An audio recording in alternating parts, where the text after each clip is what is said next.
Are you looking for me? You must be the word collector everybody's been talking about. The Queen told me you might be paying me a visit. I was just about to take a break from my gardening, so you want to sit down with me on the porch and have a sip of some sweet tea or lemonade? Great.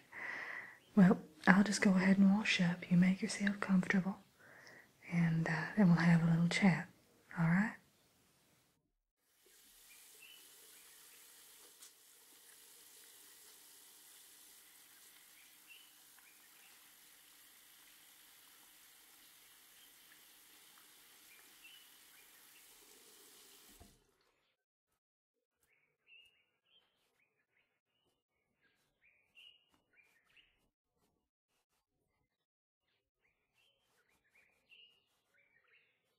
All right, then.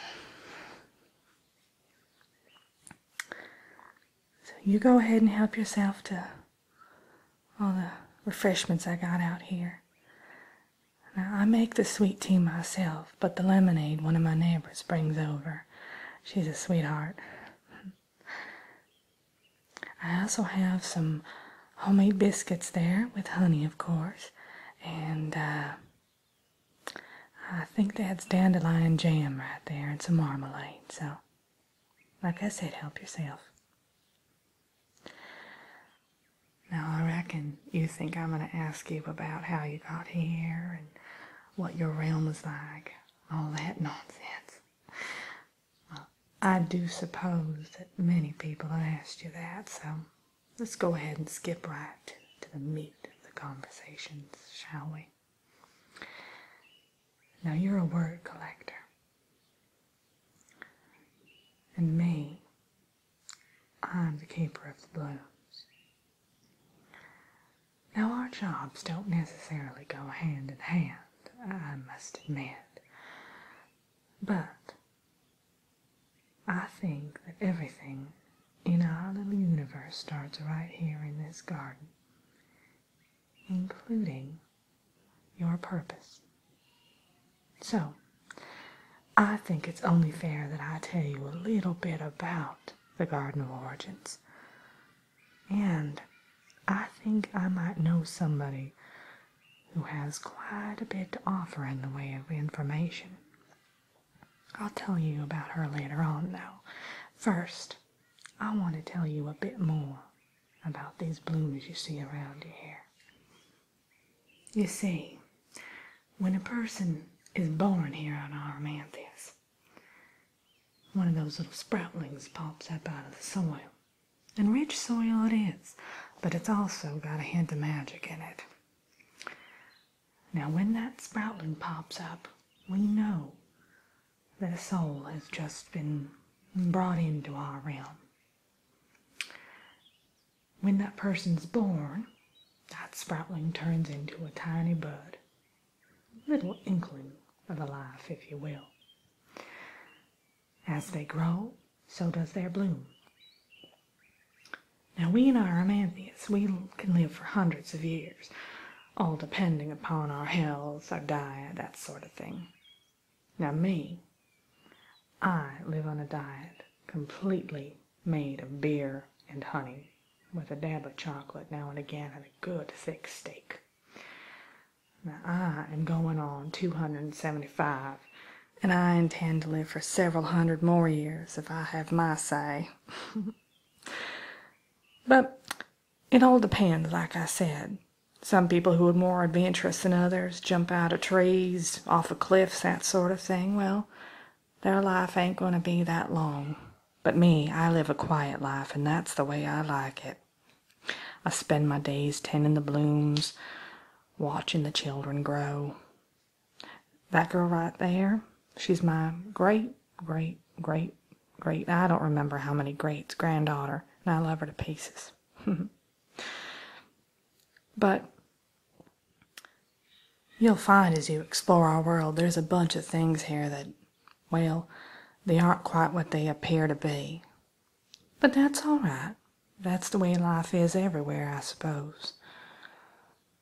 But what you gotta remember is you gotta keep your head on your shoulders, And you gotta remember what you're here to do. And you're here to hear words from people's heads that other people can't hear. And from what I'm told, there's a few key individuals, special, if you will, who you're looking for. Now, their blooms are probably here in this garden. In fact, I'm willing to bet 10 to 1 that they are. As long as they were born in Aramanthius, or their soul was. Anyway, you see, your bloom is right there. It's that pretty purple one. Now, the odd thing about your bloom was that when your sprout came up out of the ground, no one fell pregnant. So we knew for a fact that your soul had wandered, which happens every now and again. And by every now and again, I mean every few thousand years. It is a rather rare occurrence. But we knew that you weren't where you were supposed to be. So we set people out looking for you, that sort of thing, and everyone came back empty-handed, till you finally managed to make your way here back home. We're lucky you did. You seem like such a lovely person. Now, that bloom over there, that belongs to the wanderling. You see how it's all crazy and wild-like? Well, almost like a weed, right? That's because she's got an adventurous spirit. Now yours looks elegant and sophisticated. It's because you're someone who bears a great deal of knowledge. That flower is an intellectual flower, if I do say so myself. The Queen's, of course, is on the hilltop there in the garden. It's that white one there. Of course, it attracts the monarchs and butterflies and caterpillars, always chasing after some sort of critter. Mine's that older one there. The daisy. I think she's just precious. But you notice how my flower does look a little bit older and worse for the wearer than the younger ones. That's because I am older, and our blooms always tend to reflect who we are and what stage of life we're in. Now that black flower over there, well, we aren't quite sure who that belongs to yet. No one's quite claimed it, but we know it's someone here in our realm. And I suppose someday, probably soon, we'll find out. See, that's the flower of a black-hearted individual. Someone who's masking their black heart nonetheless, and that is never a good thing. I've only seen one other black flower. That was about, well, right when I started gardening. My mama told me about it. She showed me the thorny thing there hiding in the garden.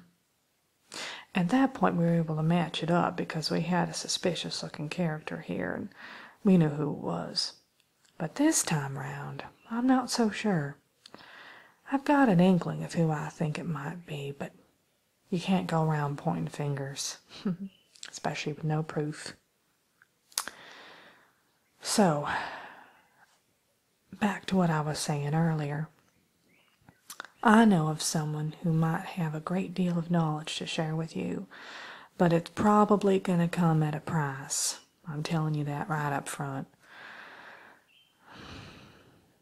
She's older than she looks, much, much older, and usually she'll only allow you to ask one question, so you got to be wise about that question.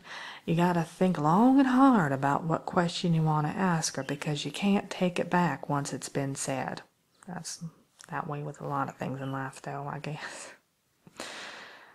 But for her, it's especially so. She'll give you one question, so make it count. That's what they say. Now, you'll find her if you walk down this road right here that leads right through the garden. She lives in a cave, but not an ordinary cave where bears hibernate and that sort of thing. It's more of a cottage in the cave. It's a big cavern. I guess that's what they called it. A big fancy word for cave. But anyway, you can go there and tell her I sent you. She'll probably know who you are just by looking at you because she's one of those kind of people. Plus, everybody's been talking about you. But you go there and I think she'll have a rather interesting secret to share with you if you knew what question to ask. I suppose you want to get there soon just to find out what she's got to say, but before you leave, do you want anything to eat or drink? Are you sure? All right, then. I won't keep you any longer. But it was a pleasure meeting you. And if you ever need anything, you stop by here and I'll be more than happy to help you. In fact, after you head over to her cave, you might as well just come back here and spend the night.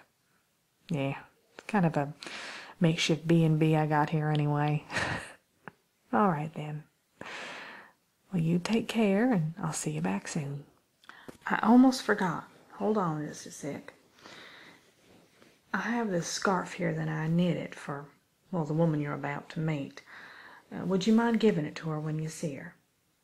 Yeah. Well, she gets a little bit cold there in the cave, I do reckon, so I always knit her one every year just to make sure she stays nice and warm. All right. Now, remember what I told you. And also, before I forget, she might seem a little inhospitable once you arrive, but she'll warm up to you after a while. But she's like that. She's a little bit cold. But like I said, you just stick with it, and you make sure you get that answer out of her. She owes you one. All